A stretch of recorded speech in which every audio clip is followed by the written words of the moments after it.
जय हिंद। आज हम फिर एक सवाल देखेंगे जो प्रॉफिट एंड लॉस से संबंधित है। ये बोल रहा है कि एक वस्तु को 25% हानि पर बेचा जाता है यदि इसके क्रय मूल्य को दुगना कर दिया जाए और विक्रय मूल्य में 660 रुपया की वृद्धि की जाए तो 20% का लाभ होता है, तो वस्तु का वास्तविक लागत मूल्य क्या होगा? ये हमसे पूछ रहा है। ये हमसे ये बोल रहा है कि वस्तु का लागत मूल्य पूछ रहा है। लागत मूल्य कहे तो क्रय मूल्य, तो हमको तो लागत मूल्य यहाँ दिया हुआ नहीं है, तो हम मान लेते हैं कि क्रय मूल्य जो होगा ये होगा x। कितना होगा? x।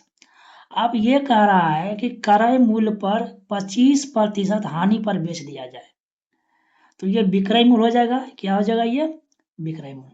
और 25% हानि का कहने का मतलब है कि 75/100, तो 25 तिया 75, 25 चौके 100, मतलब ये आया कितना?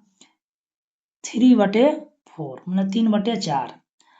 तो ये मेरा क्रय मूल्य है और क्रय मूल्य से ये 25% हानि पर बेच दिया, तो कितना पर बेचा? ये 3x/4 पर बेच दिया। फिर बाद में क्या किया कि क्रय मूल्य को दुगना कर दिया। अगर ये क्रय मूल्य को दुगना कर दिया तो ये हो गया 2x। और इस पर क्या किया ये कि 20% को लाभ ले लिया, तो 20% का लाभ कहने का मतलब हुआ 120/100।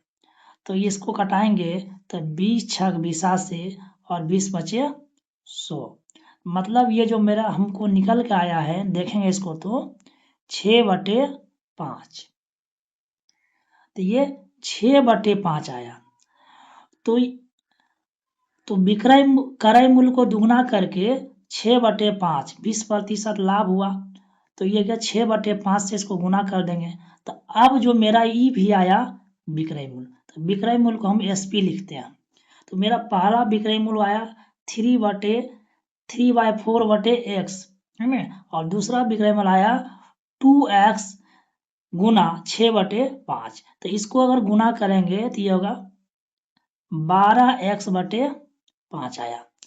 और रुपया में जो हमको अंतर दिया हुआ है, ये जो हमको रुपया में अंतर कितना दिया हुआ है? 660 रुपया का अंतर दिया हुआ।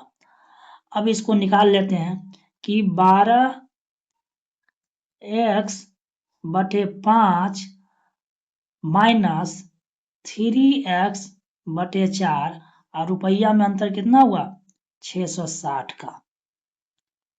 अब इसका भिन्न के घटा निकालेंगे तो निकलेगा ये, इसका 20 आएगा, और इसको करेंगे इसके तो 5 चौका 20 और 12 चौक 48, ये आ जाएगा 48x, और ये आएगा 15x और बराबर 660।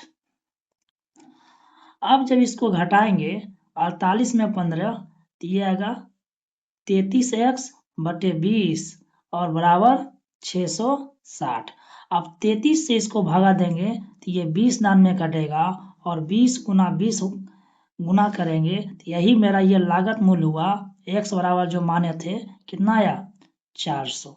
20 गुना 20 करेंगे तो 400, और यही इसका आंसर हो गया C। तो इस तरह से ये हम सवाल को आसानी से हल कर सकते हैं। Thank you.